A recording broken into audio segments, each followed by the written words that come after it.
I had envisioned my daughter's wedding as a radiant celebration, a mosaic of elegant moments and pure joy, the kind of milestone every mother dreams of seeing her child reach. So when I gave her a house as a wedding gift, it was meant to be a foundation for that beautiful future, a symbol of our support and love. What I hadn't anticipated was the grotesque spectacle that unfolded before the ceremony. Vows were even exchanged. The moment that future son-in-law Curtis arrived at the brand new home, he wasn't alone. His entire family was in tow. His parents, his brother Travis, and Travis's wife Jenna, all descending upon the property as if they were entitled occupants, seasoned landlords arriving to inspect a rental they already owned. The very first words out of their collective mouths were not greetings or expressions of gratitude, but a shocking declaration of conquest. "We'll take the master bedroom. She can handle all the chores." It became horrifyingly clear in that instant. They didn't view this impending marriage as a union of two people building a life together. No, their perspective was starkly transactional. They saw my daughter Natalie as nothing more than an unpaid domestic worker, a live-in maid procured along with a desirable piece of real estate. But their smug assumption came far too early, their realization far too late. They utterly failed to grasp that my daughter, forged by strength they couldn't comprehend, was absolutely nobody's doormat.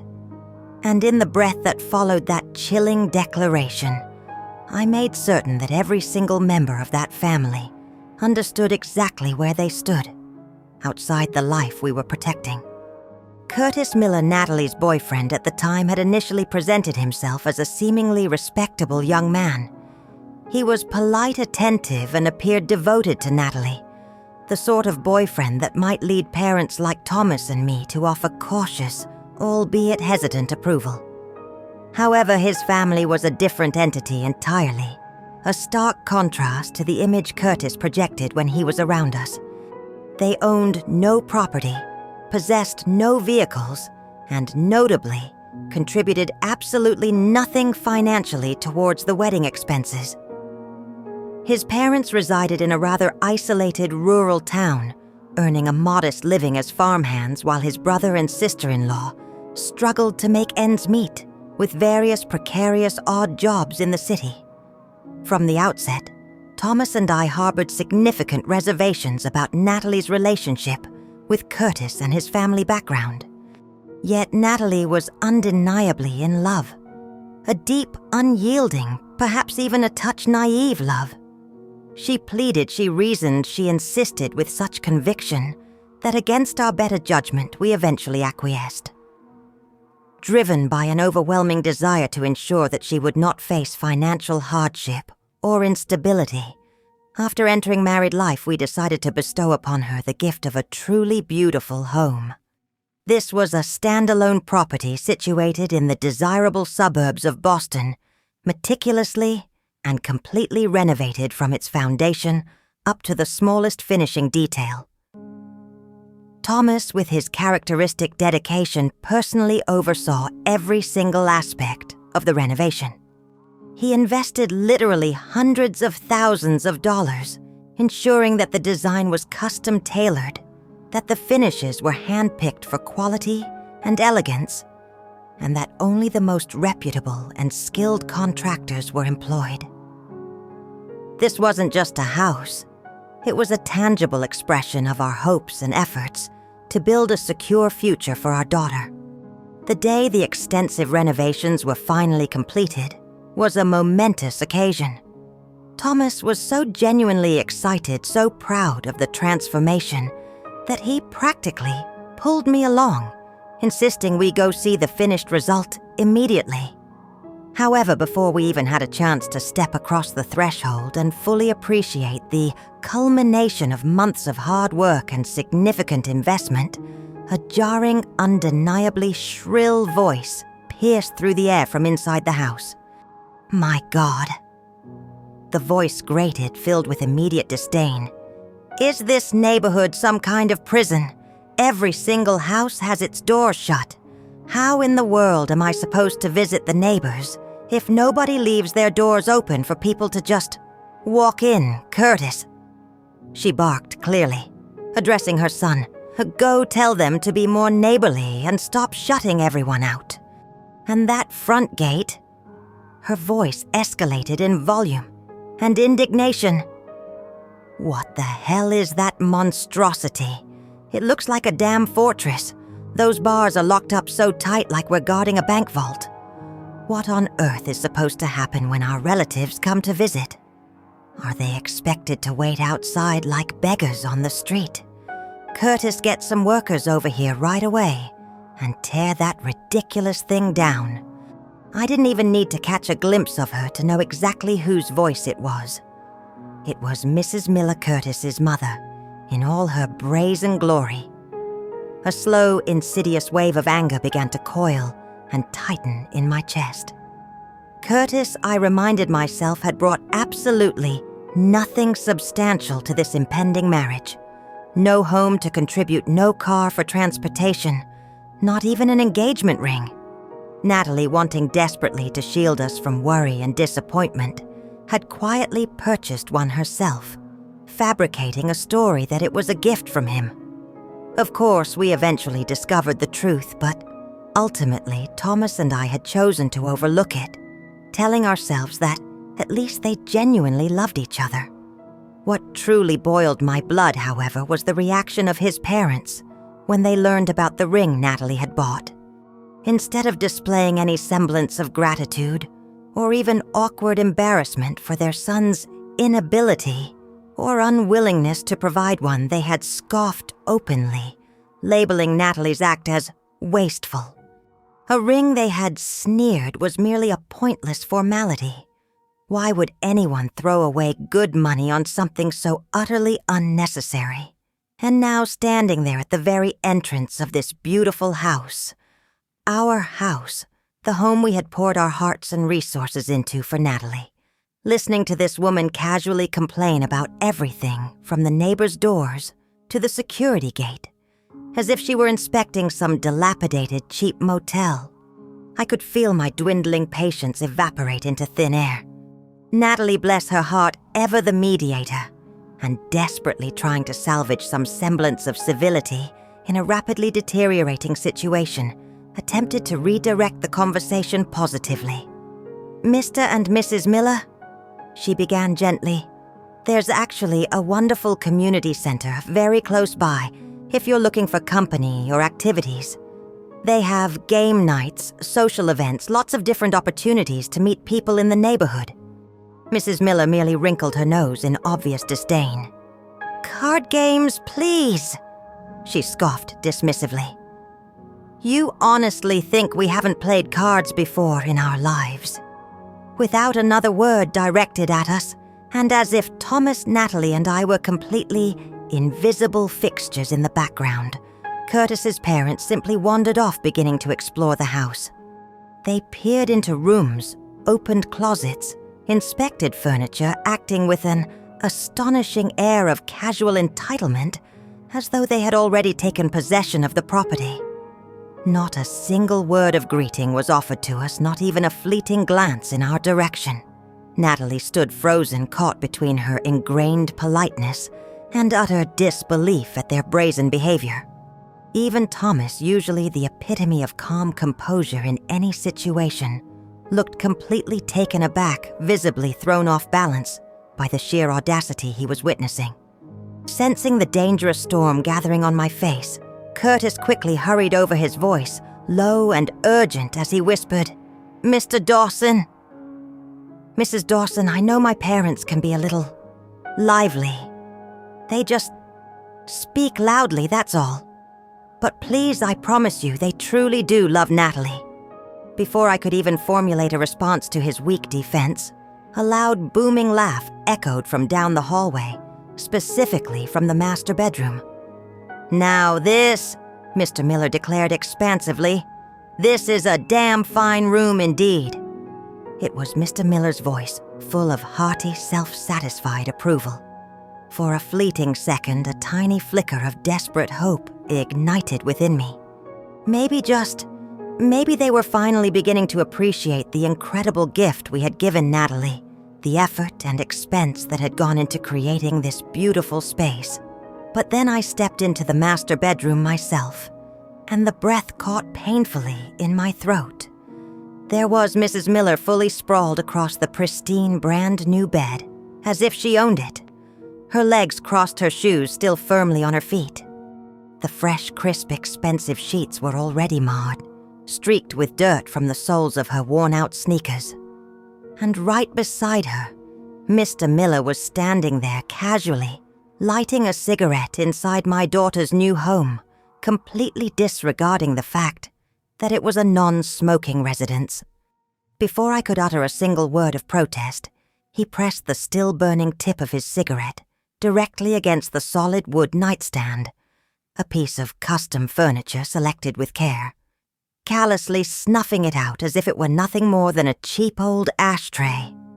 A dark, ugly, charred mark immediately appeared on the polished, perfect surface. Thomas's jaw clenched so tightly, I could see the muscles jump in his face. I honestly thought he might crack a tooth from the tension.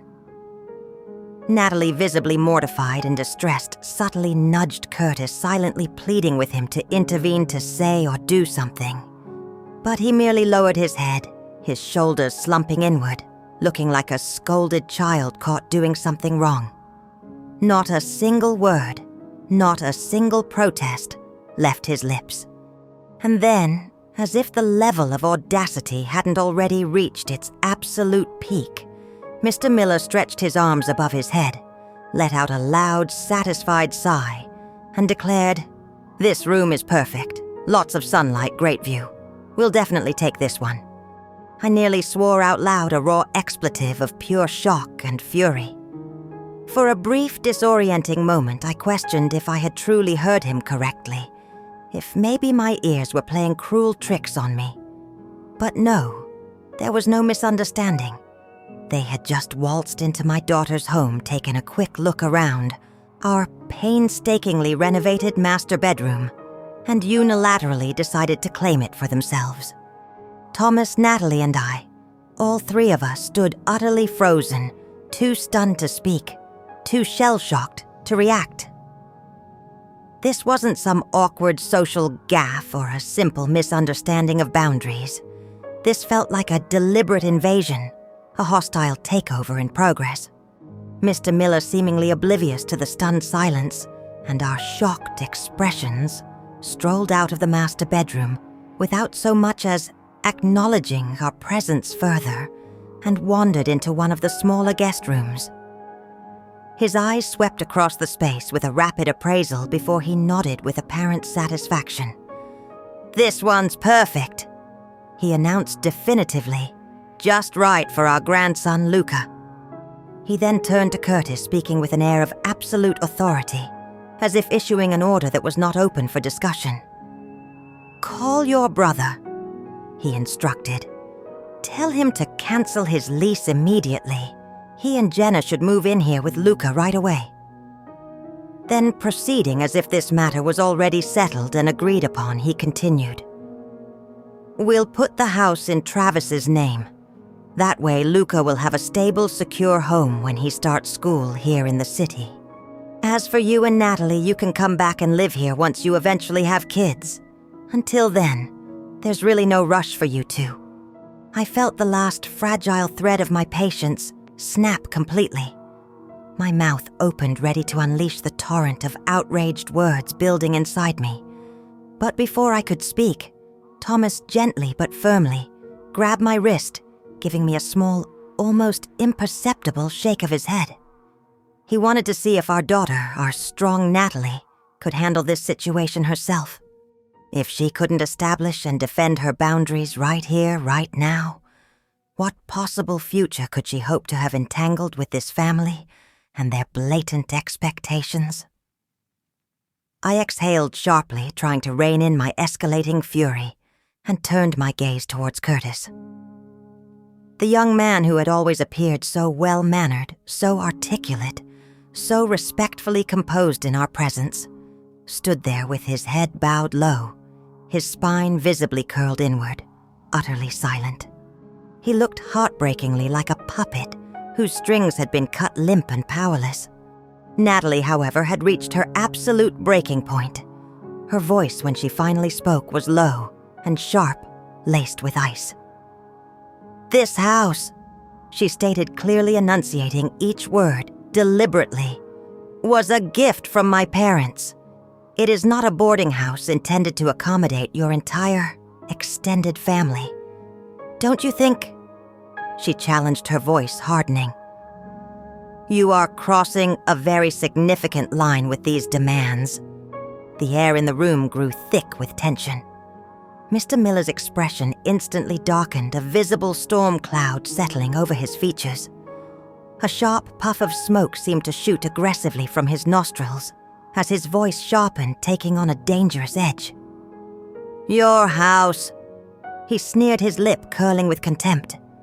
"You honestly think this place belongs solely to you?" "This is my son's home," he declared with an air of absolute certainty, which by extension means it is our home, the home of the Miller family, and you. He scoffed, looking at Natalie with utter disdain. "You have the incredible nerve, the sheer audacity to talk back to your future father-in-law before you're even officially married. What exactly are you planning?" he challenged mockingly. "Are you planning to throw us all out the moment you have a wedding ring on your finger?" He let his gaze sweep over the beautifully renovated rooms, then scoffed again, shaking his head. "Travis is still wasting good money on rent every single month in that cramped city apartment. This house is massive. It's an absolute shame to let all this space go completely to waste. Why in the world shouldn't they just move in and utilize it?" Mrs. Miller instantly chimed in, her voice quickly, taking on a shrill, piercing edge that grated on the nerves. "I understand, sweetie, I truly do," she said, though her tone conveyed anything but understanding or sweetness. "It's meant to be your wedding house, a special place for you two. But honestly," she leaned in, her voice dropping slightly but losing none of its sharpness, "isn't it just a little bit ridiculous? 2 people living in a whole damn mansion like this." She jabbed a finger emphatically toward the smaller room Mr. Miller had designated. "What is the big deal if Luca stays here? You don't even have any kids yet yourself. Why let a perfectly good room sit empty and unused?" Then, as if this entire proposition were some grand act of selfless generosity on their part, she added, her voice dripping with feigned concern. "We're not trying to take advantage of you, sweetie, not at all. We simply don't want you to be struggling alone after you're married, trying to manage everything on your own. We came here to help, to support you, to make sure things are easier. You really should be grateful for our offer." And then, perhaps sensing the icy expressions that had settled on Thomas's and my faces, she turned her focus back to Natalie and delivered the final brutal blow with a smirk. "Besides," she said, her eyes glinting with something cold and hard, "you are about to become my daughter-in-law. It is only right. It is your responsibility to take care of us now. Cooking, cleaning, managing the household. You are responsible for making absolutely sure that we are comfortable here. Don't even think about getting any ideas about slacking off or acting like you're too good for these duties just because you're the bride." My fingers curled into tight, white-knuckled fists at my sides. Restraint a rapidly failing concept? Natalie's hands trembled visibly, hanging limp at her sides, her breath coming in sharp, rapid gasps, shallow and strained. And still Mrs. Miller, relentless and cruel, wasn't finished with her dismantling of Natalie. "Honestly," she continued, her gaze sweeping over Natalie witheringly, "just looking at you, I can tell you're not much of a housekeeper. You clearly don't have the knack for it. Why don't you just save yourself the trouble and have your father hire a professional maid to take care of us instead? Natalie's entire body went rigid, stiffening with shock and raw indignation. Tears welled in her eyes, hot and angry, but instead of spilling over, they seemed to burn there, fueling the fire that had just ignited within her. And then, finally, blessedly, she snapped. "If you want a house in the city," she declared, her voice shaking slightly but clear and strong. "If you want to be taken care of, if you want a maid to serve you, then pay for it yourselves. Stop standing here expecting my parents to just hand you everything." A thick, suffocating silence crashed down upon the room, heavy and uncomfortable. Mrs. Miller's face twisted, horribly contorted with pure fury. "Curtis!" she shrieked, whirling towards her silent son. "Are you hearing this? This is the woman you're about to marry, talking to us like we're some kind of impoverished beggars. Since when did her family's money become more important, more valuable than ours? A married couple shares everything. Doesn't she understand that fundamental principle?" Curtis's face went ghostly pale, his eyes wide with alarm. His voice rose, trembling with panic. "Natalie, you can't say things like that to my parents. You need to apologize to them right now." Natalie's sharp gaze snapped onto him, her eyes blazing, her voice as cold and hard as tempered steel. "Curtis," she stated, her voice unwavering, "if you actually believe what your mother just said, if you truly think that, then you can take your parents and get out of my house right now. My parents bought this house for me." She emphasized, her voice ringing with clarity. "Not for you, and certainly not for them." Curtis's hand shot out reflexively, grabbing her wrist, his grip surprisingly tight. "Nat, come on," he pleaded, his voice desperate. "Don't do this. Don't be so incredibly stubborn." She yanked her arm away from him with a sharp, decisive movement, as if his touch physically burned her skin. "Don't touch me," she commanded, her voice raw with emotion. Mrs. Miller let out a bitter, contemptuous laugh. "You should be absolutely grateful to be marrying a man like Curtis," she sneered, her eyes cold. "You honestly think you're too good for us? Look at yourself. You're selfish, you're spoiled, and you're completely lacking in any sense of respect. Frankly," she concluded, her voice dripping with malice, "I don't think you're even good enough for my son." She spun towards Curtis, her eyes blazing with a fierce, almost manic intensity.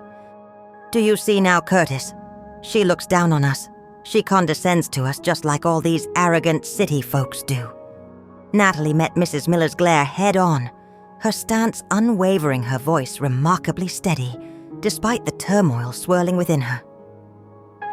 "We're not even married yet." Natalie said each word a clear indictment. "And you're already here in my home, trying to claim what absolutely is not yours. That," she declared, her voice ringing with conviction, "is not what family does. That is pure, unadulterated greed." Curtis wiped his forehead with a trembling hand, his face tight with stress and panic. "Natalie," he insisted, his voice strained, "that was way out of line. You need to apologize to my mother." Mr. Miller took a slow, deliberate step forward, exhaling a stream of cigarette smoke casually in our direction, a final act of defiance and disrespect within the space he sought to claim. His gaze settled pointedly on Thomas and me, his voice curling with mocking condescension. "Thomas!" He began, his tone falsely casual. "I have to ask, how exactly did you raise your daughter? Because honestly, what I'm seeing here is a serious fundamental lack of discipline. She has no respect, no humility, always repeating, 'My house, my house,' like some kind of broken record. It's absolutely exhausting to listen to." He took another slow drag from his cigarette, exhaling deliberately. "You wouldn't be looking down on us country folk now, would you?" His eyes narrowed, a cruel glint appearing, as he added almost lazily, "You know, Curtis didn't turn out like this on his own. He had to be disciplined rigorously as a boy. Tough love, real parenting. That's why he's polite. That's why he's hardworking. That's why he's humble. That's why he has a promising future in the city. Once your daughter marries into our family... He smiled, but it was a sharp, humorless, predatory smile. She'll learn her place too. Curtis will teach her how to behave. He'll make absolutely sure of it. Curtis stood frozen beside his father, silent and seemingly complicit. And then slowly, tragically, he nodded. It was a small, almost imperceptible movement, a tiny dip of his head, but I saw it. Thomas saw it. And Natalie, standing opposite him, her heart shattering, saw it too. And in that single devastating moment, something fundamental in Natalie's eyes changed irrevocably. The last vestiges of hesitant hope, the desperate clinging to the idea of a future with this man, evaporated completely. Thomas stared at the Millers utterly speechless, a man completely blindsided. In all his years, in all his professional dealings and personal interactions, he had simply never encountered a family so breathtakingly brazen, so utterly devoid of shame or self-awareness. I couldn't hold back the tidal wave of emotion any longer. The rage simmering and building for the last hour surged to my head, a hot, blinding rush, and I let it explode outward, a guttural release of pure protective fury. How we choose to raise our daughter. I bit out, stepping closer, my voice sharp and unwavering, cutting through the tension. Is absolutely none of your damn business. And you, I demanded, my gaze fixed on Mr. Miller, my voice filled with righteous indignation. You have the sheer, unmitigated audacity to stand here and lecture us about parenting. I took another step closer, asserting my space. You couldn't contribute a single dime to the wedding expenses. You don't own a house. You don't own a car. You brought absolutely nothing tangible to this marriage. And now, I challenged, my voice rising, you have the incredible nerve to act like this house, the one we built and paid for, belongs to you. I turned my glare directly onto Curtis, who flinched under my gaze. Your son? I spat, my voice dripping with contempt. What exactly does he bring to the table besides his pathetic cowed obedience to you? He relies entirely on us, on our resources for everything. So tell me, Mr. Miller, exactly where does he get the right, the standing to make any demands whatsoever in this situation? The Millers stood there momentarily stunned into silence, as if no one had ever dared to challenge them, to put them so squarely in their place before. The shock on their faces was almost comical. Then, after a charged beat, Mr. Miller recovered his face, twisting back into a mask of defiance and aggression. Enough, he barked. Are you finally done talking? So what? He sneered, puffing out his chest defensively. So what if we don't have money? Your daughter wasn't exactly hard to win over, was she? His tone turned explicitly, mocking his smile sharp and truly mean-spirited. She practically threw herself at Curtis, desperate to catch him. He leaned forward conspiratorially, as if sharing a universal truth. You think we don't know why that is? She's well past her prime, isn't she, getting older? If she were genuinely worth anything, if she were truly desirable, you wouldn't have had to resort to bribing a man to marry her with a whole house and lavish gifts.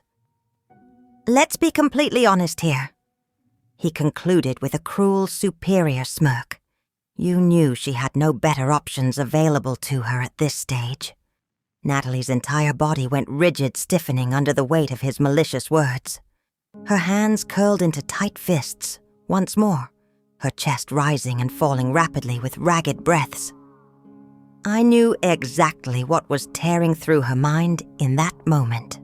For years she had gone out of her way, sacrificing her own comfort and preferences, worrying constantly about Curtis feeling insecure or inadequate in comparison to her background. She had consciously avoided flaunting her family's wealth, never indulged in buying herself expensive luxury items when he was around. Every single dinner date, every movie outing, every trip they had taken, she had been the one quietly, unobtrusively pulling out her credit card, paying for everything, while pretending it was nothing, just the natural way things were. And yet here they were standing in her home, twisting her genuine kindness, her thoughtful consideration, her selfless generosity into a narrative of desperation and transactional exchange. Natalie took a deep, shuddering breath, visibly steadying herself. Then her voice, though quiet, cut through the tense air of the room, calm and remarkably steady, devoid of the earlier tremor. "Mom, Dad," she announced, her gaze fixed on us, her voice unwavering. "I'm not marrying him." Thomas and I turned to face her, fully stunned by the absolute conviction in her tone. Her eyes were clear, resolute. "I mean it," she stated firmly, leaving no room for doubt. She glanced briefly at Curtis, who stood there pale and speechless, then turned her gaze back to us, her parents. "You are right," she admitted softly, a profound realization settling over her features. "We come from completely different worlds, different values, different expectations. And this," she concluded, her voice tinged with sadness, but also undeniable strength, "this was simply never ever going to work." In that moment, I knew Thomas knew that this wasn't a rash decision born of the heat of the argument. She had finally seen the unvarnished truth, the stark reality of who Curtis and his family were, peeling back the illusion of love she had been desperately clinging to for far too long. We had sensed it ourselves, the subtle but undeniable unraveling of their relationship over the past few months, the growing disconnect. But this day, this specific moment of breathtaking arrogance and cruelty from his family had been the undeniable final straw. Mrs. Miller, however, was not ready to concede defeat, not willing to let go of the potential resource Natalie represented. She let out a cold, dismissive laugh. "Oh, please," she sneered, waving a hand dismissively. "Don't stand there acting like you're the victim in this. Even if you wanted to call off the wedding," she added with spiteful certainty, "my son would never ever take you back now. He can do so much better." Natalie didn't even spare her a glance. She turned her full attention to Curtis, her voice as sharp and unforgiving as a shard of ice. "Take your parents," she commanded, her voice absolute, "and leave. We're done. This is over." Curtis finally panicked, his face a mask of desperate fear. He reached for her wrist again, a frantic attempt to physically stop her from ending it. "Nat, come on," he pleaded, his voice breaking. "Don't do this. Don't be so stubborn. We can fix this." She yanked her arm away from his grasp, as if his touch was contaminated, something burning and repellent. "Don't touch me," she cried, her voice raw, with a sudden intense aversion. Mr. Miller let out a harsh, derisive laugh aimed squarely at his son. "Look at you, Curtis," he mocked, his voice full of contempt. "Pathetic. She's not even your wife yet, and you can't control her.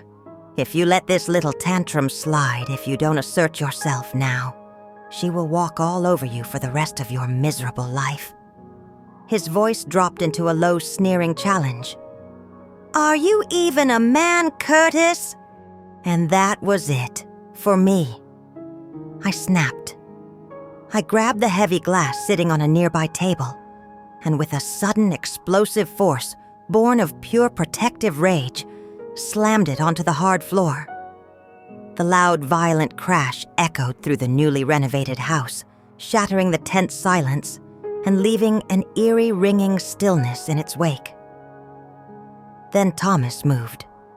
With a roaring bellow of pure, unrestrained fury, he lunged forward, his body propelled by paternal instinct, and threw a solid, brutal punch directly at Mr. Miller's face.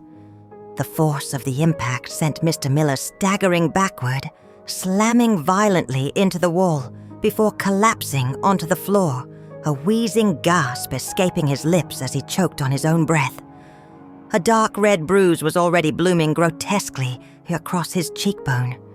Mrs. Miller shrieked a high-pitched sound of terror and outrage. "You're crazy! That was assault. I'll call the police." Thomas stood over her fallen husband, his chest heaving, his voice low and dangerously menacing, a primal growl. "Say another single word," he warned, his eyes blazing, "and you will not make it out of this house under your own power." Curtis stood frozen in place, his face the color of ash, eyes wide with fear. He didn't dare move, utterly paralyzed by the sudden explosive violence. I stepped forward, then moving deliberately into the space between Thomas and the fallen Mr. Miller. And for the first time, I saw genuine fear flicker in Curtis's eyes. His voice wavered thin and trembling. I only said that to Natalie because she was disrespecting my parents," he stammered, scrambling for an excuse. "If she just apologizes now, maybe we can just forget about all this, pretend it never happened." Before he could even finish the pathetic sentence, Thomas's open palm cracked across Curtis's face with brutal force. The sound echoed sharply in the silence. The blow sent Curtis stumbling backward, crashing onto the floor beside his father. A bright red handprint bloomed vividly across his cheek.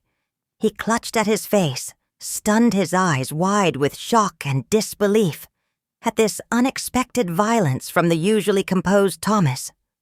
"You bastard!" Thomas snarled, his voice thick with fury.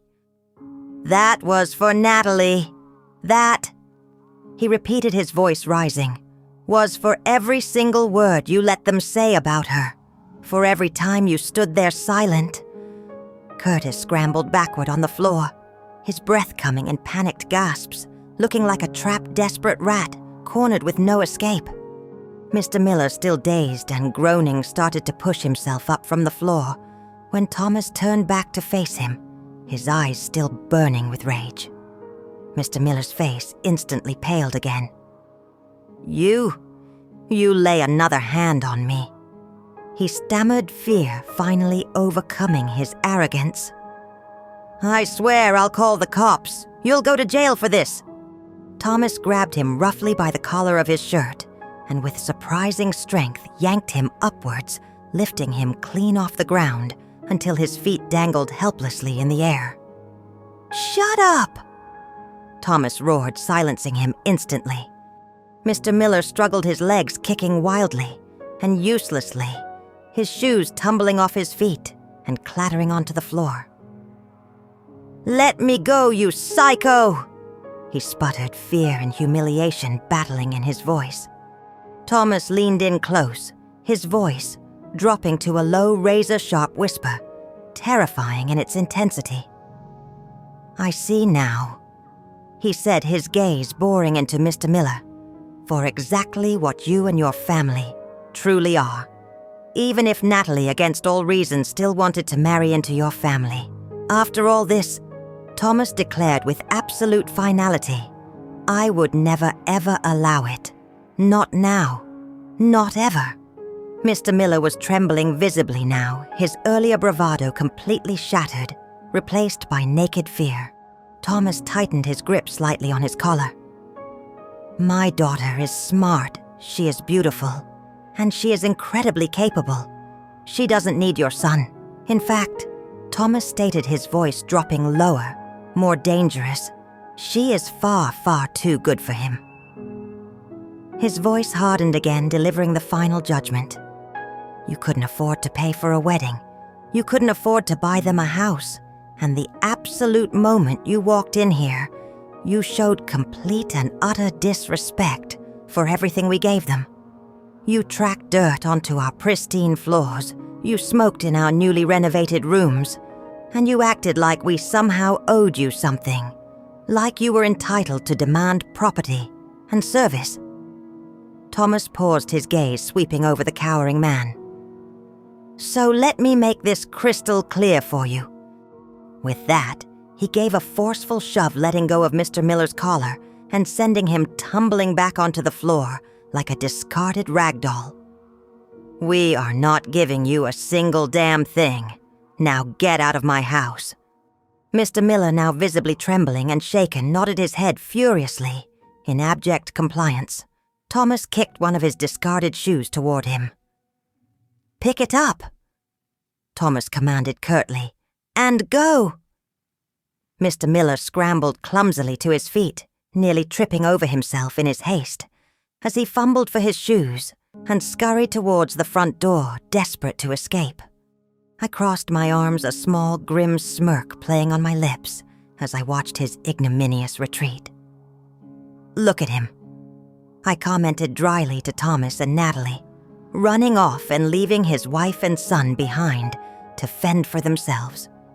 Mrs. Miller, still appearing somewhat stunned by the rapid, violent turn of events, suddenly seemed to regain her composure enough to grab Curtis firmly by the arm and forcefully drag him towards the exit. As she reached the front door, she couldn't resist one last desperate, venomous parting shot, turning back to hurl her words at us. You'll regret this, she shrieked, her voice laced with bitterness. Curtis could have any woman he wants. Girls would line up around the block for him. Your daughter, she declared with spiteful certainty, will end up alone and miserable. I took a single deliberate step forward, my expression hardening, and she instantly bolted, pulling a reluctant Curtis along with her.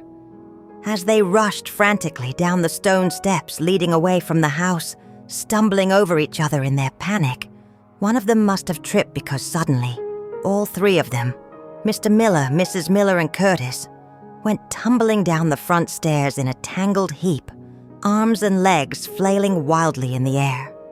The loud, undignified thuds of their bodies hitting the pavement echoed across the quiet driveway. Thomas let out a heavy sigh, shaking his head slowly as he watched them groaning and attempting to untangle themselves on the ground. Serves them right, he muttered, a grim satisfaction in his voice. I had genuinely believed that once Natalie decisively ended things with Curtis, she would finally be free of that family's toxicity and constant nonsense, free to simply move forward with her life unburdened. But clearly I had severely underestimated the depth of their pettiness and just how low they were truly willing to sink. That evening when Natalie came home from work, her expression was visibly troubled, the usual lightness gone from her eyes. She didn't say a word immediately, simply walked in, set her bag down with a deep, weary sigh, and stood there lost in thought. I frowned, concern etching itself onto my face. What's wrong, honey? I asked, keeping my tone deliberately casual, trying not to pry, but letting her know I was here. She hesitated for a moment, then wordlessly handed me her phone. He actually emailed me, she said, her voice quiet, almost disbelieving. Curtis. Natalie understandably had blocked him on every conceivable platform, blocking his number, his social media accounts, severing all digital ties. Yet somehow, displaying a disturbing persistence, he had found a way to worm his way back into her life, to make contact. Thomas and I leaned in together, scrolling through the email on her phone. The subject line was chillingly simple, a cold transactional demand. Natalie, since we've broken up, it's only fair that you pay me back what you owe. Thomas's eyebrows shot up in surprise and confusion. You borrowed money from him? He asked, genuinely puzzled. Natalie let out a short, dry, utterly humorless laugh. Check the attachment, she instructed, her voice flat. We clicked on the attached file, and as the spreadsheet loaded, my blood pressure instantly soared, surging with outrage. It was a meticulously organized, itemized list, a chilling ledger detailing every single dollar he claimed to have ever spent on her over the entire course of their relationship. The level of detail was staggering, almost pathological. There was an entry for Tuesday Starbucks 2 coffees, $11 Another for Valentine's Day flowers listed at a paltry $20. An Uber ride from last weekend, precisely $14. A birthday gift card, $200. Dining out 12 times over the year, totaling $1,770, split neatly and calculated down to the center share, $885. Line after line, expense after expense, meticulously laid out, tracking a full year of shared experiences and minor transactions. As if Natalie was some kind of financial investment he now expected a calculated return on. And at the very bottom, highlighted in bold text, was the grand total $2,890.36, followed by a statement dripping with false magnanimity. "I'll be generous. Just send me $2,897 and we'll call it even square the ledger." Thomas and I stared at the screen, utterly speechless, rendered mute by the sheer breathtaking audacity of it all. I could feel the heat rising to my face, my hands curling involuntarily into tight fists. This man had absolutely no shame, no dignity whatsoever. Did he truly believe for a single moment that we didn't know the real truth of their relationship? For nearly every dinner, every movie, every short trip they had taken together, Natalie had been the one discreetly pulling out her credit card, footing the bill. Curtis had treated our family to dinner exactly once, and it had been at a fast food chain. On his birthday, Natalie had bought him the latest iPhone, a gift worth over $1,200. On her birthday, all she had received was a $200 gift card. And let's not forget the previous year when his father had experienced a health scare. It was I who had gone to the hospital with a thoughtful gift, and crucially, a substantial $1,500 financial contribution to help with expenses. But now this man, this Curtis, wanted to bill her for coffees and Ubers, the sheer unmitigated gall. And to add insult to injury, the email concluded with a not-so-subtle veiled threat. "If you don't pay up promptly, I'll have no choice but to come to your workplace and settle this debt in person." Settle what exactly? This wasn't merely absurd or unethical. It was utterly pathetic, the desperate act of a man clinging to any leverage he could find. The moment the elevator doors slid open onto Natalie's office floor, I knew instantly that something was terribly wrong. A large crowd had already gathered near the lobby area, a buzzing knot of people murmuring and pointing towards the main entrance. The air was thick with a strange mix of anticipation and confusion, like people were witnessing some bizarre, unexpected street performance or spectacle. And right in the very center of this impromptu crowd stood the source of the commotion, Curtis and his parents. Curtis himself was hunched in the corner, his head bowed, his body language conveying a desperate attempt to shrink out of sight, to become invisible. But his parents, Mr. and Mrs. Miller, they were center stage, shouting loudly, dramatically, like they were leading some kind of public protest or theatrical demonstration. Mrs. Miller's shrill voice, already familiar to me, in its grating quality, cut through the air, carrying across the wide-open lobby space. "Where is your supervisor?" She was demanding, her voice pitched high with artificial indignation. "I want to see a manager immediately. We are here for Natalie.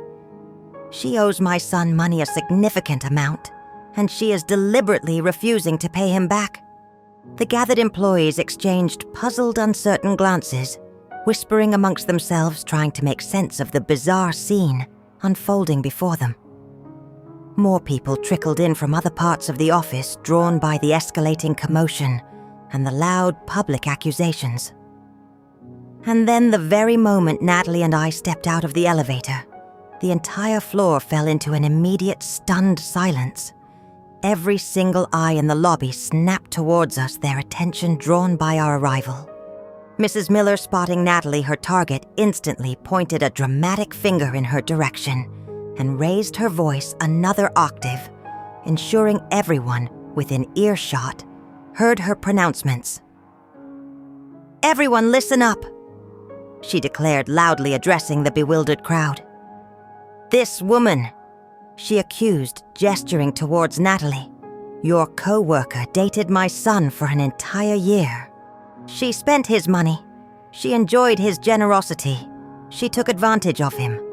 And now that they've broken up, she thinks she can just walk away without paying him back what she owes. You tell me." She challenged the silent crowd, her voice full of self-pity and righteous indignation. "Is that fair? Is that how decent people behave?" The whispering resumed louder this time, fueled by speculation and gossip. "Wait, is that actually true? I thought she came from a wealthy family. Isn't her dad some big executive at Granite Group? What if all that was just an act she put on?" Natalie's face turned a deep, burning red, her humiliation palpable. I could feel her shoulders trembling slightly under her professional blazer. She had never ever been in a situation like this before. Publicly shamed, openly accused, treated like some kind of con artist or common thief. She had always been poised professional, highly respected within her field. And now, in an instant, Curtis's family had reduced her to a public spectacle, a target for gossip and speculation. I stepped forward, then moving deliberately to shield Natalie slightly gently, placing a reassuring hand on her back. I had this. I thought a fierce wave of protectiveness washing over me. I squared my shoulders, crossed my arms, and fixed my gaze cold and unwavering directly onto Mrs. Miller. And just like that, the very moment I asserted myself, their carefully constructed arrogance seemed to waver, a crack appearing in their performance. They had experienced Thomas's wrath just days before. They knew what our family was capable of when pushed too far. Still, Mrs. Miller puffed up her chest, clearly determined to salvage her dramatic performance. "We just want what is fair," she insisted loudly. "Your daughter owes my son money, a significant amount, and we are here in person to collect what is rightfully his." I arched a single eyebrow, my voice cool, calm, and utterly cutting, laced with a subtle challenge. "Oh," I drawled, letting the word hang in the air. "Since we are apparently making such a public spectacle, such a scene right here in this lobby, let's clarify things properly. Exactly?" I pressed my voice unwavering. "How much money does she owe you?" Mrs. Miller hesitated for a fraction of a second, her confidence flickering, then visibly stiffened her back, determined not to show weakness. She practically shouted the amount, making sure everyone heard. "A lot. A very, very large amount of money." "How much precisely?" I repeated, my voice level, but insistent, refusing to let her be vague. She flinched slightly under my gaze, but then squared her shoulders and practically screamed the exact figure across the lobby. 2891136. The room froze for a beat, a moment of complete stunned silence. And then, like a dam breaking, a collective burst of laughter erupted from the crowd of employees. The sound wasn't malicious, but rather born of sheer, bewildered disbelief. "Wait, what?" someone exclaimed, barely able to contain their amusement. "This whole ridiculous mess, this public scene over less than $3,000. Another person chimed in, shaking their head. I honestly thought she owed him hundreds of thousands or something, given the drama. "And did she just say 36 cents? Another whispered loudly. "Who even calculates personal expenses down to the pennies like that?" The whispers quickly escalated into outright open mockery. Mrs. Miller's expression visibly faltered, her dramatic pose collapsing under the weight of the unexpected reaction. But Mr. Miller, desperate to salvage whatever shred of dignity they had left, quickly stepped up to take over. He reached behind him and with a flourish pulled out a giant poster board, holding it aloft like some bizarre homemade protest sign. "This," he announced loudly, his voice booming like he was addressing a large rally. "This is a full itemized breakdown of every single expense my son generously paid for her. Coffee, her movie tickets, her dinners. Look at the numbers. It's all here in black and white." He began reading off the transactions listed on the board, his voice booming like he was presenting a corporate budget report to a hostile board of directors. But the more he talked, the more the crowd reacted their initial amusement, giving way to incredulity and open ridicule. "Dude, is he seriously itemizing every single cup of coffee? Wait, Valentine's Day flowers, $20. Is that supposed to be a joke? Man, even my cheapest ex wasn't this bad. He kept a meticulous record of every coffee, every single transaction. That's not responsible budgeting. That's just clinically psycho behavior." And then, almost inaudibly, Curtis muttered something under his breath from his corner. I only kept track for financial planning purposes." He mumbled defensively, his face still buried in his chest. It wasn't about being petty or cheap. That pathetic attempt at justification only made things exponentially worse. The laughter from the crowd exploded again, louder and more derisive than before. I knew this was my moment. I stepped forward fully, my voice ringing out loud and clear, commanding attention. "All right," I stated calmly yet firmly. "Since they are here in public, demanding payment and insisting on settling accounts, let's do this properly, transparently, right here and now." With deliberate slowness, I reached into my handbag and pulled out my checkbook. The entire room fell silent again, all eyes fixed on me. With painstaking care, I wrote a check filling in the payee and the amount. I made sure absolutely certain that everyone in the vicinity could clearly see the figure I was writing, $3,000. Then, with a casual, almost dismissive flick of my wrist, I tossed the check towards Curtis. The piece of paper fluttered through the air like a falling leaf and landed softly at his feet.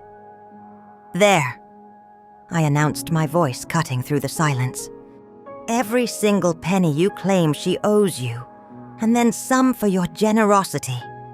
We have paid in full. Consider your so-called debt completely settled." Gasps rippled through the crowd, a collective sound of surprise and disbelief. Mrs. Miller, her eyes fixed on the check, instantly lunged forward, snatching it up off the floor with unseemly haste. For a brief second, a look of greedy victory flashed across her face, until I smiled a slow, cold smile that didn't reach my eyes.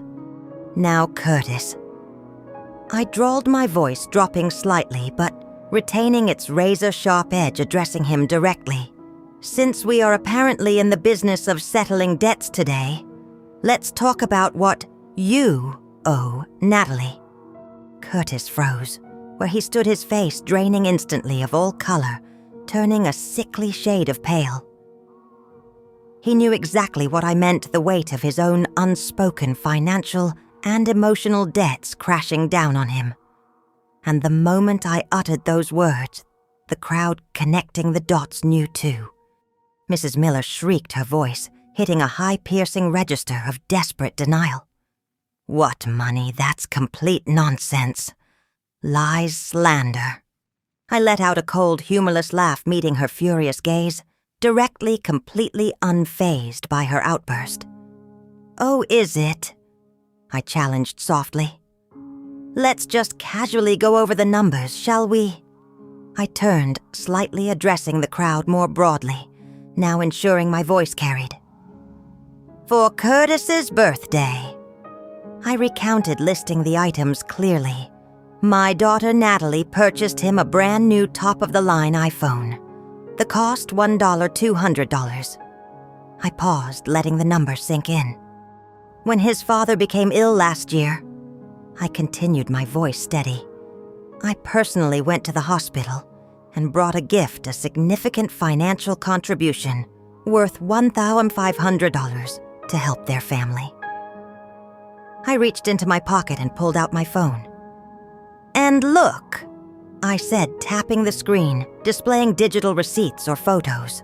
"I have the receipts right here confirming these amounts." I looked back at the Millers, my gaze unwavering. "And these," I stated, my voice carrying conviction, "these are just the documented, verifiable expenses we can easily account for. That's already well over $2,500, I emphasized, and that doesn't even begin to include all the other everyday costs, the dinners, the dates, the countless things Natalie paid for over the year that we haven't bothered to itemize down to the penny." I turned back to the crowd, raising my voice just enough to make sure everyone heard and understood. "Tell me, everyone," I asked, addressing them directly, inviting their judgment. "In this situation, shouldn't he also be expected to pay that money back? Isn't that only fair if we're talking about settling debts?" The response from the gathered employees was immediate, a resounding chorus of agreement. "Of course he should. That's way, way more than what they're demanding from her." Talk about incredible hypocrisy. Unbelievable. The chorus of indignant agreement was thunderous, drowning out any protest from the Millers, who visibly flinched under the weight of public condemnation, their faces pale and stiff with shock and humiliation. Mrs. Miller, still clinging desperately to whatever last scraps of dignity or defiance she could muster, huffed loudly, her voice laced with accusation. "You're making this all up," she sputtered. "Lies, slander, defamation." And that was the precise moment when Natalie finally stepped forward, speaking for herself, her voice cutting through the air like a whip. Her earlier trembling was gone, replaced by a cold, hard resolve. Her patience had finally, irrevocably snapped. "If you are unwilling to acknowledge the truth of what my mother is saying," she stated, her voice sharp and unwavering, facing the Millers head on, "then fine. Let's take this discussion, this public airing of finances and expectations, somewhere else, somewhere where it will truly hurt." She turned her gaze, locking eyes directly with Curtis, who stood there paralyzed by fear. "How about," she suggested, her voice dangerously calm, "we go upstairs, let's stand right outside your office, the office of your company, and put this entire situation on display for your colleagues, for your managers, for everyone you work with. To see, would you like that? Curtis?" The color drained completely from his face, turning it a ghastly shade of white. His company was located just 2 floors directly above us in the same building. There was nowhere, absolutely nowhere, for him to run or hide from this. The potential humiliation, the career consequences were suddenly terrifyingly real and immediate. Mrs. Miller's face twisted in a sudden savage fury. "You ungrateful little," she shrieked, her hand flying up, her fingers clawed, aiming straight for Natalie's face. But I was ready this time. I had seen the malice in her eyes moments before. The instant her arm moved, I stepped forward, placing myself squarely and deliberately between them, shielding Natalie with my body. My voice was low, calm, and utterly unwavering, radiating a quiet authority that stopped Mrs. Miller mid-assault. "You better put that hand down," I stated, my voice leaving absolutely no room for argument or defiance. A chilling, absolute silence settled over the lobby, once more heavier than before. Mrs. Miller's arm froze mid-air, suspended inches from Natalie, her face locked in a stiff, stunned expression, disbelief warring with fury. I didn't blink. I didn't waver. I simply stood there, staring her down, my gaze steady and unreadable, conveying the quiet threat implicit in my words. And then slowly, deliberately, I shifted my gaze, focusing it entirely on Curtis, who was still staring at the floor, you came here." I said, my voice carrying just enough to be heard by him and those closest to cause a scene to publicly humiliate Natalie to demand money and attention. "But all you have actually managed to do," I concluded, my voice filled with quiet finality, "is completely tear apart whatever little dignity you had left, exposing yourself and your family for exactly who you are to a crowd of your own colleagues." Curtis stared at the polished lobby floor, silent, utterly defeated, the weight of his public shaming crushing him. I took a deep breath, gathering my composure. Then, instead of addressing the still watching crowd, I turned to Natalie, my voice softening slightly, focusing on the task at hand, the professional way forward. "Let's go," I said calmly. "We're taking this directly to his company's management upstairs. We will handle this professionally through the proper channels. No more yelling, no more threats. Just calm, decisive action." Without another word, without looking back, we turned and walked towards the elevator bank, leaving the stunned and silent Miller family and the bewildered crowd behind us. We didn't need to look back. The damage had already been done, the tables irrevocably turned. The supervisor from Curtis's company arrived, quickly summoned by the commotion, his expression polite, but undeniably puzzled by the scene that had just transpired. "Can you tell me what exactly is going on here?" he asked, glancing uncertainly between us and the lingering, murmuring crowd of employees. I calmly pulled out Curtis's own email, the one he had so eagerly, so confidently sent, demanding payment, a chilling piece of evidence. Holding it out for the supervisor to see, I concisely and calmly summarized the situation.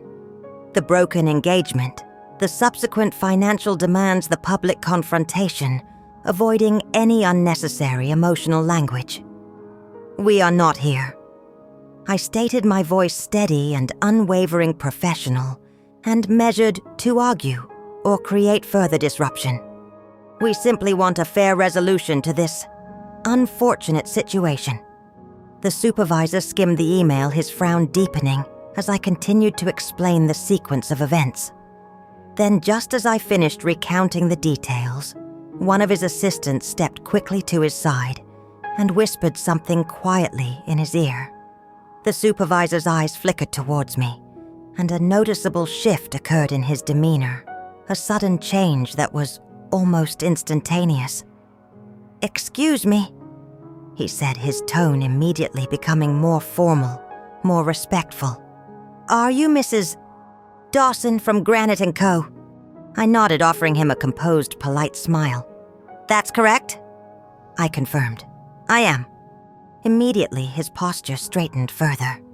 His tone became not just formally polite, but openly apologetic, recognizing the significance of the situation, now that he knew my identity and connection to a major firm.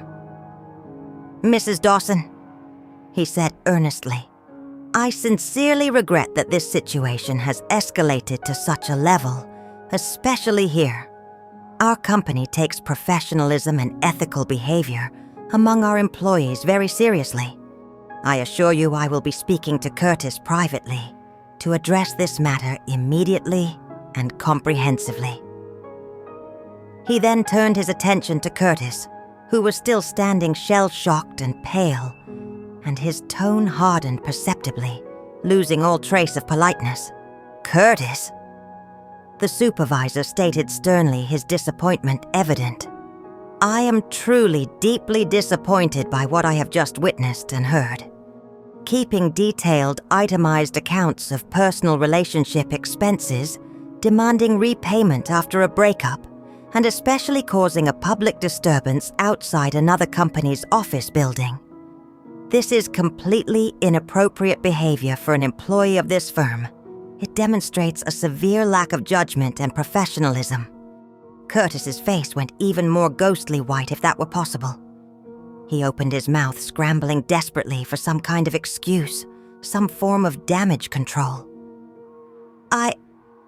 I didn't think it would turn into this." He stammered, his voice weak.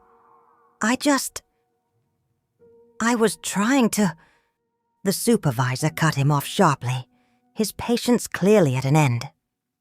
"Your actions," he stated flatly, "have not only embarrassed yourself, but you have also significantly damaged this company's image and reputation through your unprofessional conduct. This incident," he concluded, his voice carrying the weight of authority, "will be reported immediately to Human Resources for formal review and disciplinary action."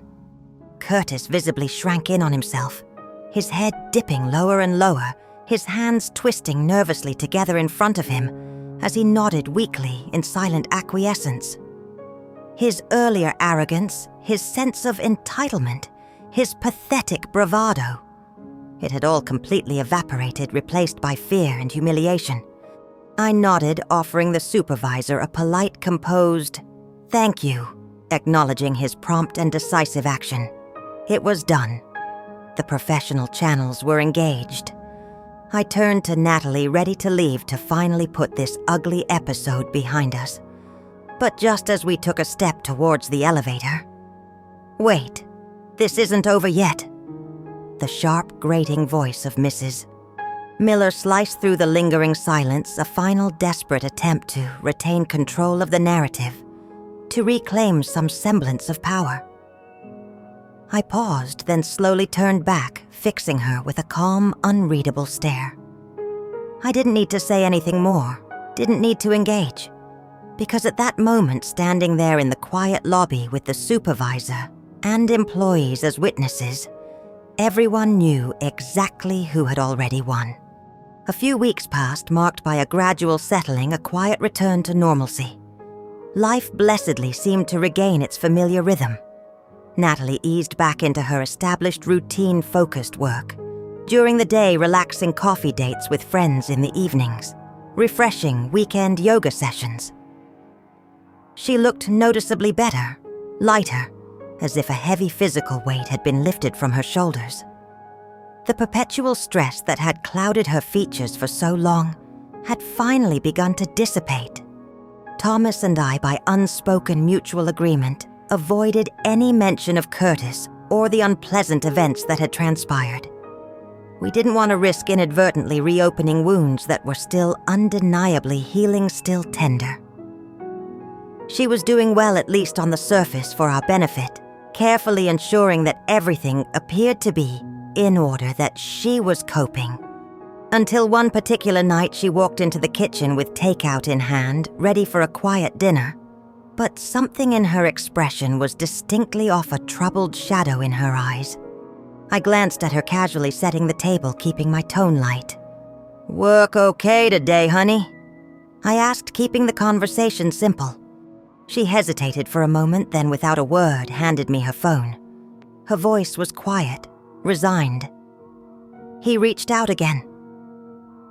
The screen displayed a text message from an unknown number, but the words themselves, the tone, the underlying desperation, they were painfully, sickeningly familiar. Curtis, Natalie. "I've been thinking a lot lately. I know I messed up. I shouldn't have listened to my parents, and I should never have taken my frustration out on you. I have nothing now, but I want to start over. Will you give me another chance?" I exhaled slowly, a long, weary breath, and looked up from the phone to meet her gaze. "This is the third one," I stated softly, referring to the multiple text messages she'd received from various untraceable numbers. Her voice was barely a whisper. "I haven't responded." I nodded, a sense of quiet relief washing over me. "Good," I said, my voice even and steady. Silence is the clearest, most powerful answer you can give him. She sighed, turning to stare out the window at the darkening sky. I honestly don't understand," she confessed, her voice tinged with confusion. "Is he actually genuinely sorry for how he behaved? Or does he just hate losing hate that he couldn't control me?" "Probably both, darling," I said, my voice empathetic but firm. But ultimately, that question, his motivations, his growth, none of that is your problem anymore. His journey is no longer your responsibility. She remained quiet for a long moment, her gaze fixed on the view outside, saying nothing further. I knew in that moment that her heart wasn't wavering, that she wasn't questioning her decision to end things. It wasn't a struggle with lingering love. It was the complex emotional residue of investing so much of herself into someone building a future around them, only to finally realize with painful clarity that they were never truly worth the investment, never capable of reciprocating the kind of love and respect she deserved. It was habit, the echo of past attachment rather than genuine yearning. Then just a few days later, the situation took a darker, more insidious turn. That evening she walked in with a different look in her eyes. Not sadness this time, but something colder, sharper, a flicker of renewed pain mixed with indignation. She set her phone down on the kitchen counter with a quiet thud. "Mom," she said, her voice tight. "Look at this." I picked up the phone, and the moment my eyes landed on the screen, my stomach twisted with a sickening lurch. It was a social media post, an anonymous message shared widely. Attached were a blurred photo and several carefully edited video clips stitched together to create a distorted false narrative designed to inflict maximum damage. The accompanying caption was nothing short of vicious, dripping with malice and false accusation. Real-life gold digger extorted her ex-fiancé after the breakup, constantly bragged about her ridiculously wealthy background. Guess she's not quite so untouchable now, huh? Exposed for who she really is. A slow, simmering rage built in my chest, hot and suffocating. Do we even need to waste time guessing who is behind this? I asked, though the question was purely rhetorical. She shook her head, her expression grim. "I can't trace the anonymous account," she admitted. "But look at the content itself. These pictures, these video clips, they're all from Curtis's phone from times when we were together. He cropped himself out, used an anonymous account to try and hide his tracks. But we both know where this came from." I clenched my jaw, my fury cold and hard now. "So now?" I stated, the realization settling in. "He's resorting to this, to anonymous digital harassment and defamation." She let out a slow, weary breath, the exhaustion of dealing with his relentless behavior settling deep in her bones. "I just wanted to move on with my life," she said softly, her voice filled with a quiet despair. "Why can't he just let me be? Why can't he leave me alone?" I took her hand, squeezing it firmly, offering silent support and strength. "Because he's not stuck on you, sweetheart," I explained, my voice gentle but firm. "He's stuck on his own wounded ego, on his perceived loss of control and status. He's not capable of moving forward with his own life right now, so all he knows how to do is try and drag people, specifically you, backward to pull you down to his level." That very night, fueled by protective instinct and cold determination, I reached out to an old friend from college, now a senior partner at a prominent law firm in the city. By the next morning, acting swiftly and decisively, we had formally issued a legal notice to the hosting platform demanding the immediate removal of the anonymous defamatory content. Crucially, the notice also included a request to preserve the poster's IP information and any other identifying data for potential future legal action, laying the groundwork for a civil suit, if necessary. Simultaneously, we filed a civil harassment report with the local authorities, ensuring that there was now an official documented record of Curtis's pattern of harassing behavior, creating a formal history that could be used against him. For the moment, the intense pressure seemed to subside and things settled into a fragile peace.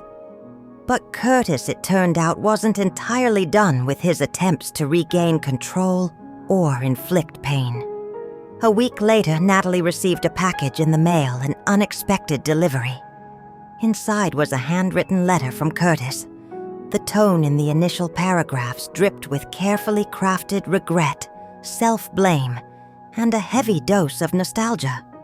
He wrote touchingly, or at least attempted to, about their first date, recalling the way she smiled, reminiscing about the nights she had stayed up caring for his sick father. Every line seemingly designed to tug at her emotions, to evoke sympathy and pity. But then the last few sentences of the letter revealed the chilling, manipulative truth, the dark undercurrent beneath the surface sentimentality. I simply can't accept you walking away from me completely. You know, I have nothing left in my life now without you. You were my only light, my only hope. If you don't come back to me, I honestly don't know what I might do. This wasn't an apology. It was textbook emotional blackmail, a thinly veiled threat masked as a desperate plea. My expression darkened considerably as I finished reading the final disturbing words. Without hesitation, without a moment's doubt, I immediately called our lawyer and initiated the process to file for a formal restraining order. That very afternoon, Natalie and I went to the courthouse together. She sat on a hard wooden bench in the waiting area, gripping the handwritten letter in her hands so tightly that her knuckles turned stark white. "Mom," she said, her voice quiet, strained with the emotional toll of it all. "I know logically that I am handling this the right way, doing everything necessary to protect myself. But why?" she asked, her voice full of weariness. "Why does it still feel so incredibly exhausting?" I placed a comforting hand on her shoulder, offering silent strength and understanding. "You're not tired, honey," I said softly, looking into her eyes. "You're healing. And healing," I emphasized gently, "takes time. It takes energy. But you are already doing everything right. You are prioritizing your safety, your peace, your future." She exhaled slowly, letting go of some of the tension she was holding on to, then met my gaze, her eyes clearer, stronger. For the first time, there was no hesitation, no wavering doubt in her expression.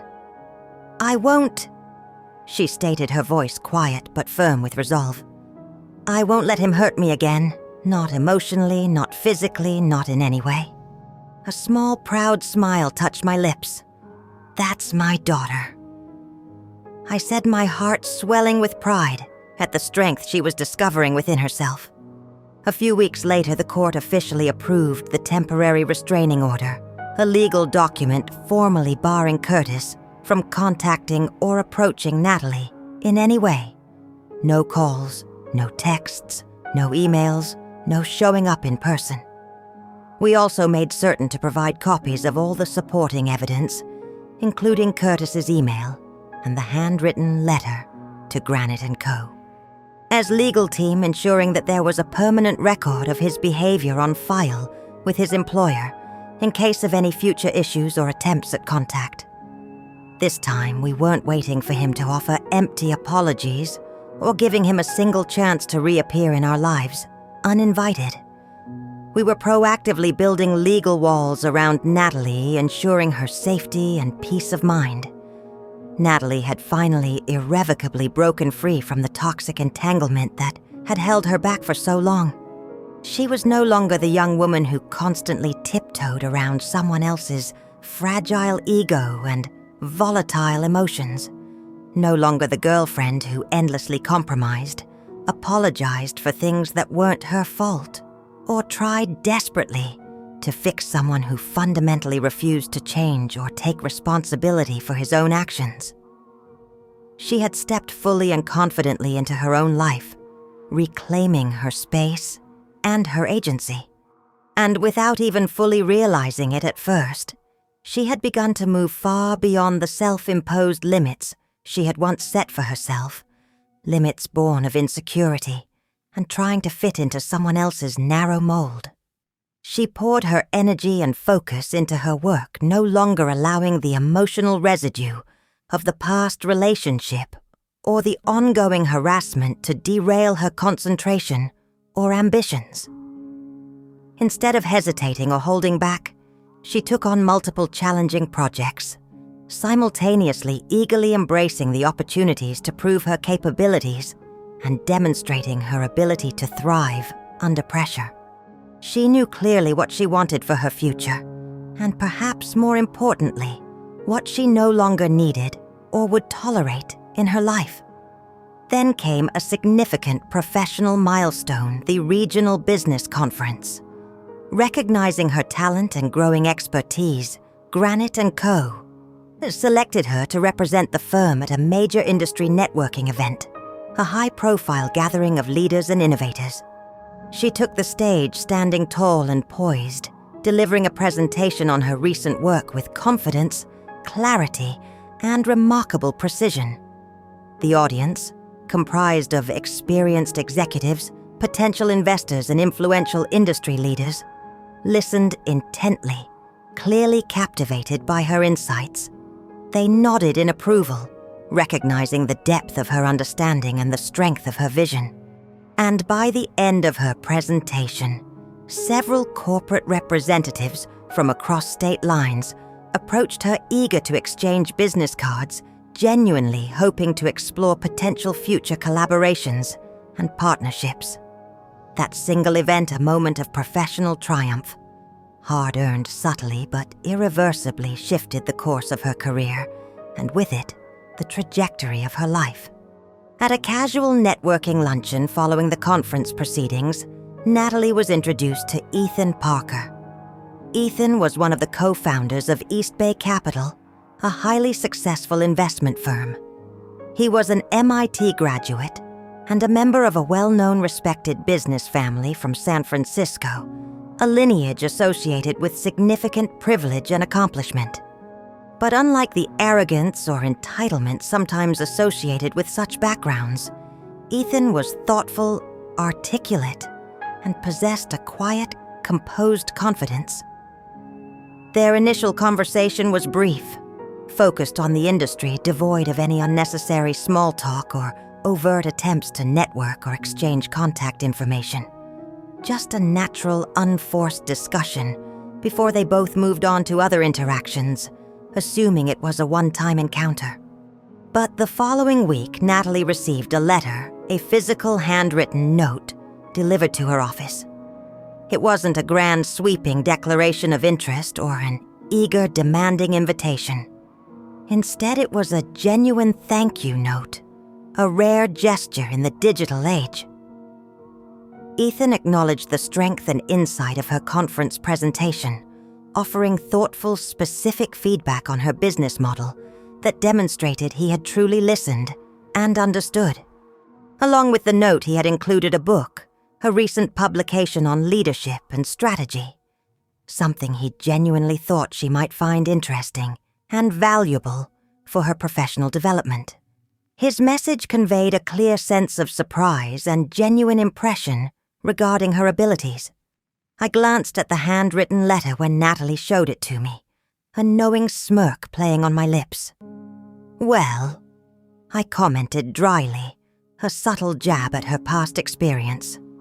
"At least this one didn't send you a meticulously itemized invoice after meeting you." Natalie chuckled softly at my remark, but didn't reply verbally.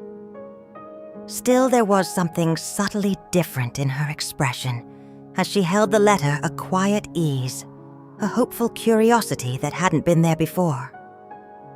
There were no sudden romantic pursuits, no hurried, pressured advances from Ethan.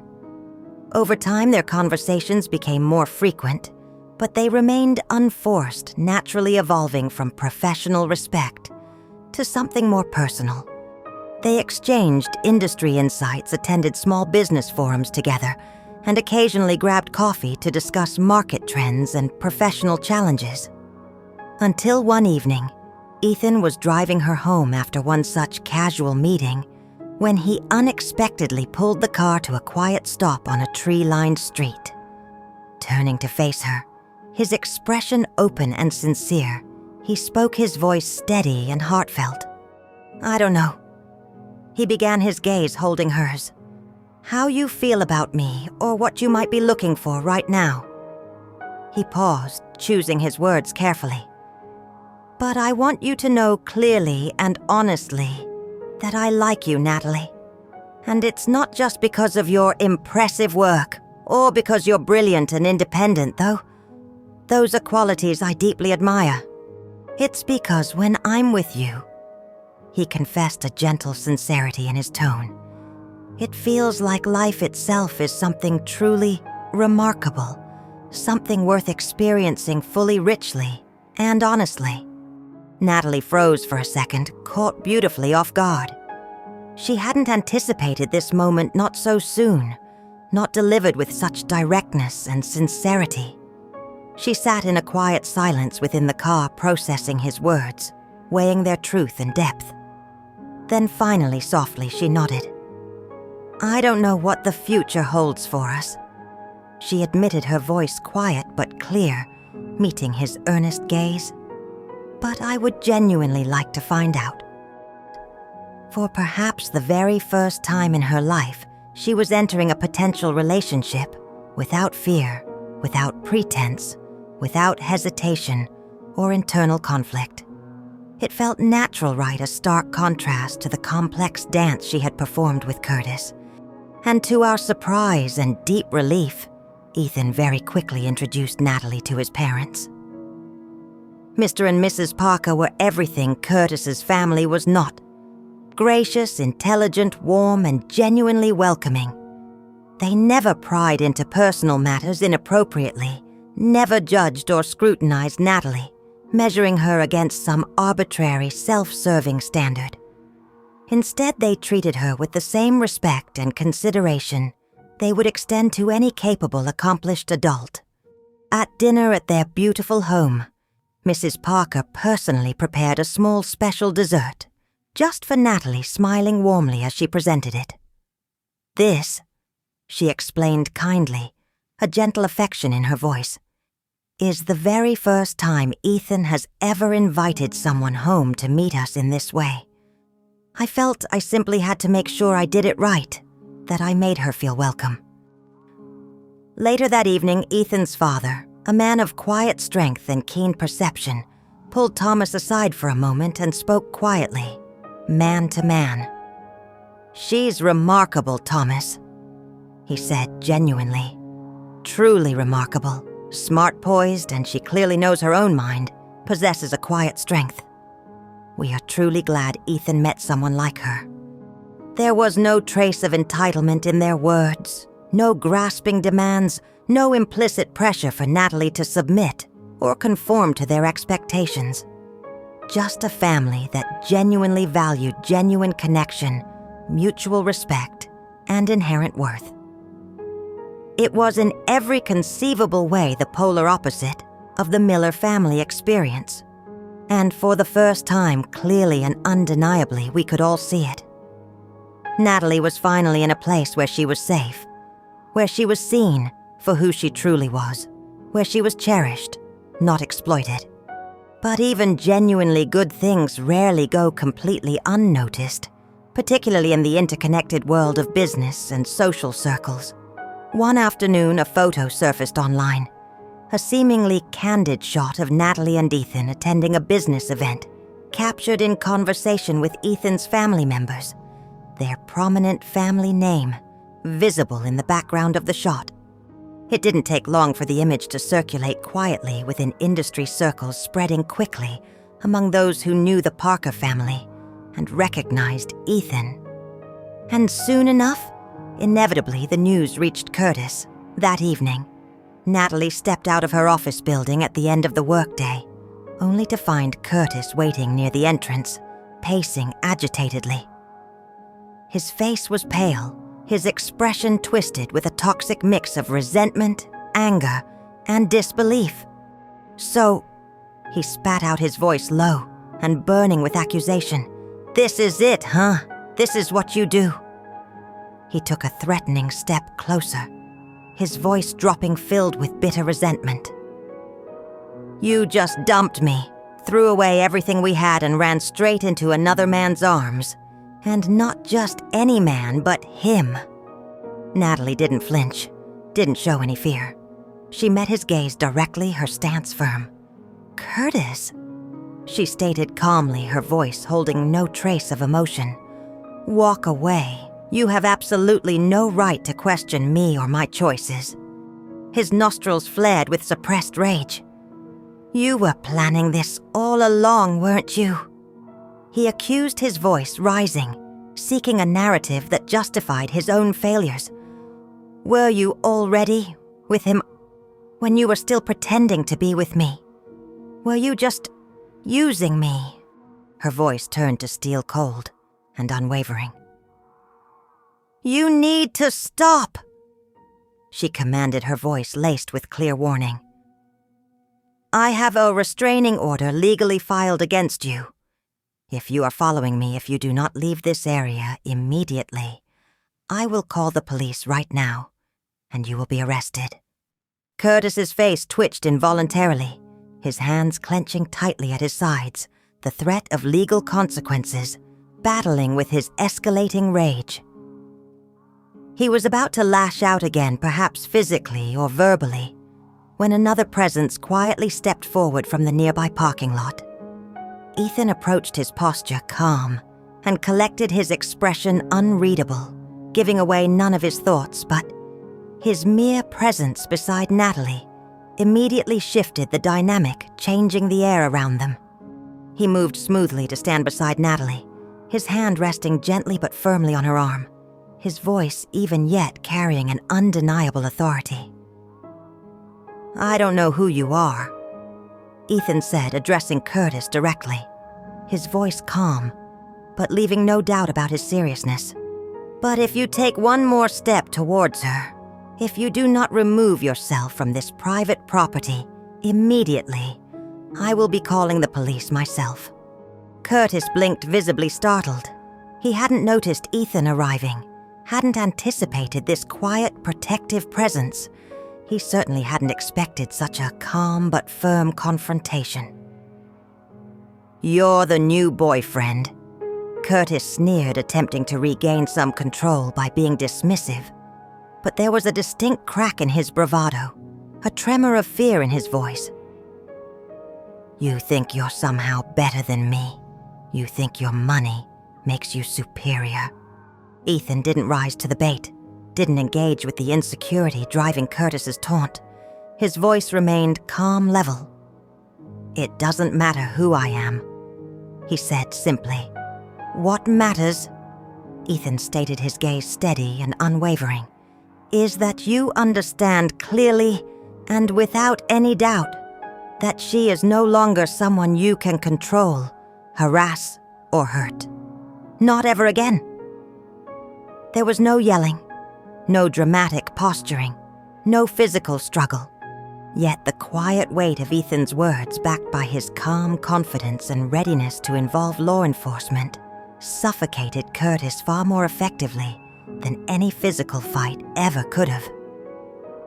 For a long moment, Curtis just stood there staring at them, Natalie standing tall and composed, completely untouched by his anger and accusations.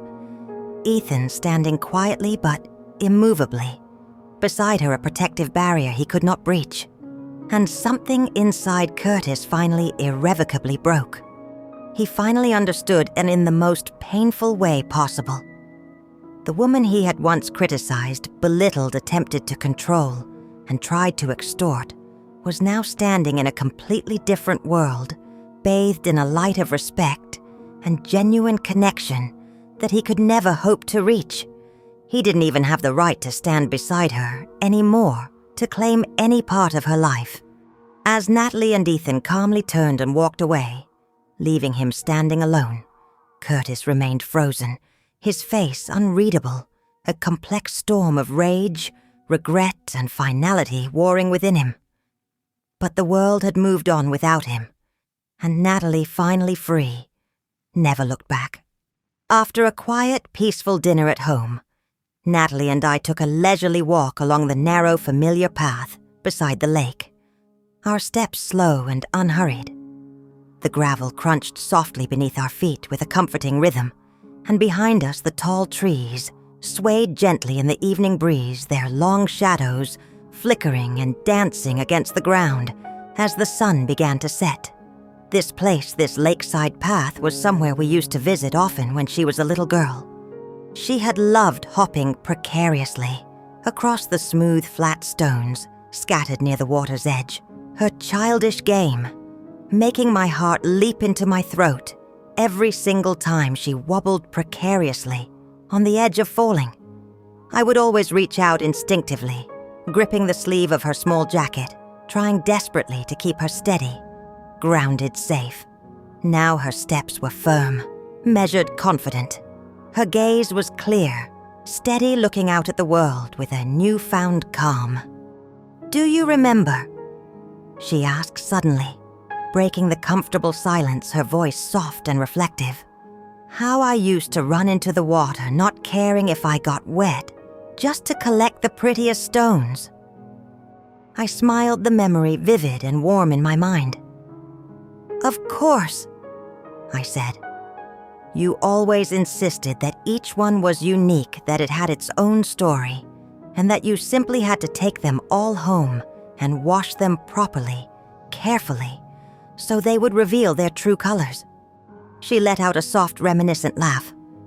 "Back then," she mused, her voice quiet, "I genuinely thought that every little detail in the world, every little moment, every little connection was worth holding on to, worth bringing home and keeping safe. And now," I prompted, gently pausing our steps, looking out at the serene water, giving her space to articulate her thoughts. "Now," she said, her voice tinged with the wisdom gained from hard experience, "now I know that some things, some moments, some people, they are meant to stay in your heart, perhaps as lessons or memories. But they are absolutely not meant to stay in your actual life, not meant to be carried with you indefinitely." I turned to look at her fully, truly seeing the transformation she had undergone. She was no longer the little girl who panicked when things went wrong, who sought only to please others and avoid conflict. "Mom." She spoke again, her voice quieter, more contemplative this time, sharing a deeper thought. "What do you think people spend their whole lives truly chasing?" I didn't answer right away. Instead, I followed her gaze out at the water, where the last rays of sunlight reflected in soft, shifting ripples across the surface, creating a mesmerizing dance of light. "I think," I finally said, choosing my words carefully, "it's different for everyone, deeply personal. But for me, my darling, I think what I have chased, what I value most, is peace." She raised an eyebrow slightly, a hint of surprise in her expression. "Not happiness?" she questioned gently. I shook my head, looking back at her. "Happiness is a tricky thing," I explained. "Sometimes it's just someone else's expectation of what you should feel. Sometimes it's just a fleeting rush, a temporary high that comes and goes. But peace?" I emphasized, my voice filled with the quiet certainty of experience. "Peace, my love, that's something you build for yourself, brick by careful brick, moment by conscious moment. It's not given to you by anyone else, and it's not something that just happens overnight or falls into your lap. It's an internal state, cultivated and protected." She was quiet for a long moment, absorbing my words, letting them settle within her. Then, in a voice as soft and gentle as the evening air itself, she spoke, a profound realization evident in her tone. "I used to think," she confessed, her gaze fixed on the tranquil water, "that I had to be loved by someone else, validated by someone else, to feel like my life had meaning, like I was worthy. But no," she said, shaking her head slightly, a quiet certainty in the gesture. I think learning to love myself truly completely, that's the most important thing of all. That, she stated simply, a quiet power in her voice, is enough. I nodded, my heart full. That, I agreed, my voice thick with emotion, is more than enough, my darling. She smiled at me, a genuine, radiant smile that reached her eyes.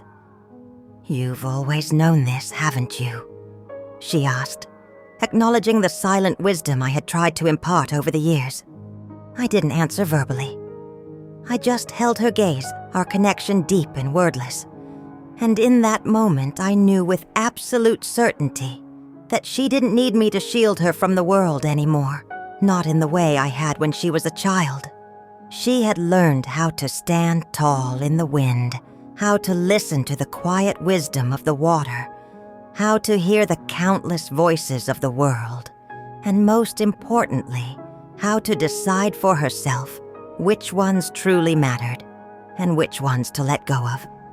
We kept walking side by side along the lake's edge, our steps now perfectly in sync. In the distance, a few ducks drifted lazily across the calm water, their movements sending out gentle, ever-expanding ripples one after another, a silent testament to quiet presence. And suddenly, it struck me the profound difference on this path we had walked countless times before. Back then, as a little girl, she had always looked instinctively to me, to find her way to guide her steps. Now she could walk it confidently on her own, navigating the path of her life with assurance and grace.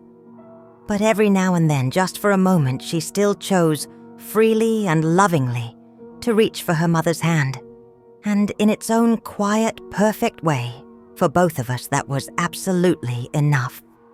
My name is Natalie, and for a significant part of my life, I genuinely, perhaps foolishly believed that love possessed an almost magical ability to overcome any obstacle bridge, any divide, conquer everything. When I first met Curtis, he struck me as different from the other young men I had encountered. He was quiet, reserved, almost outwardly serious.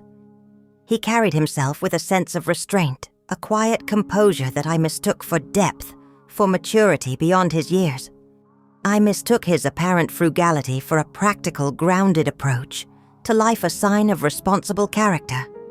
Even when well-meaning friends gently warned me that he seemed stingy, that his carefulness bordered on being cheap, I dismissed their concerns as harsh, superficial judgments, convinced they simply didn't understand his true nature.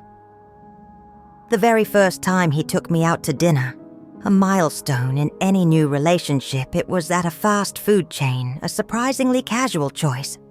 He ordered the cheapest meal on the menu for himself, and without a hint of irony told me, "Don't order too much. It's wasteful." I smiled, thinking it was a quirky part of his personality, said it was perfectly fine, and convinced myself that this was simply the behavior of a man who genuinely valued practicality and avoided unnecessary extravagance. He never ever gave me gifts, not even small thoughtful ones. On Valentine's Day, a day typically marked by gestures of affection, he sent me $5.20 via a payment app, joking that it's the thought that counts, and you can buy yourself a coffee. And I, in my deluded state, God help me, I was genuinely touched. I actually thought it was charming, minimalist, a mature, unconventional kind of romance that wasn't about material things. It took me an agonizingly long time, far too long, to realize that his so-called practicality, his carefulness with money was just raw, self-serving greed, disguised cleverly as a virtue. I never once kept score in our relationship, never tracked who paid for what. When it came to gifts, particularly for his birthday, I went out of my way to show him how much I cared, buying him a brand new, expensive iPhone, a gift worth over $1, $200, something I knew he wanted but couldn't afford. When my birthday came around, he handed me a $200 gift card to a large retailer, telling me to get myself something nice. And then, with a completely straight face, added, "Couples shouldn't measure love with money, Natalie. Our connection is deeper than that. And I, like the naive fool, I was nodded along, believing his words, justifying his actions. He didn't have a car, so I was always the one driving us everywhere, putting miles on my vehicle, paying for gas. He didn't have a place of his own, and I told him it didn't matter, that we would figure things out together, that focusing on the future. He told me he couldn't afford to buy me an engagement ring yet, a traditional symbol of commitment. So, wanting to move forward, wanting to surprise him, and alleviate his potential embarrassment, I secretly picked one out myself and had my best friend purchase it for me, planning to present it to him on our wedding day as a gift, a symbol of my commitment to him, a tangible contribution to our shared future. Now, looking back on that version of myself, I can't believe how blind I was, how deeply I chose to ignore the glaring red flags waving right in front of my face. And that, tragically, was only the beginning of the painful awakening. The very first time I visited his family home, his mother barely glanced at me before launching into a series of cold, pointed questions. "Do you cook?" she asked abruptly, her tone lacking any warmth. Before I could even formulate a response, she added her voice, laced with an unmistakable air of judgment and warning. "City girls often don't belong in kitchens too used to having things done for them. But let me make it perfectly clear, dear, that kind of helplessness won't work in our family. A wife is expected to manage the home." I laughed nervously, trying to lighten the uncomfortable atmosphere, thinking perhaps she was just making a clumsy joke. "Oh," I said, trying to sound cheerful. "I can definitely cook, and I'd actually love to learn more recipes, maybe some family favorites." She didn't smile. She simply let out a short, dismissive huff, as if confirming a negative, preconceived notion to herself.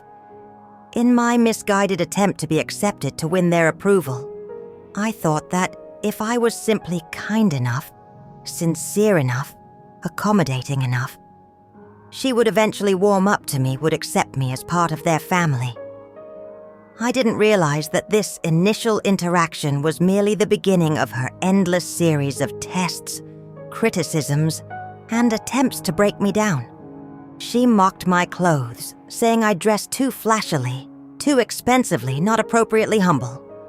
She mocked my career ambitions, saying that a woman who is too successful, too ambitious, is difficult to control and won't prioritize her family.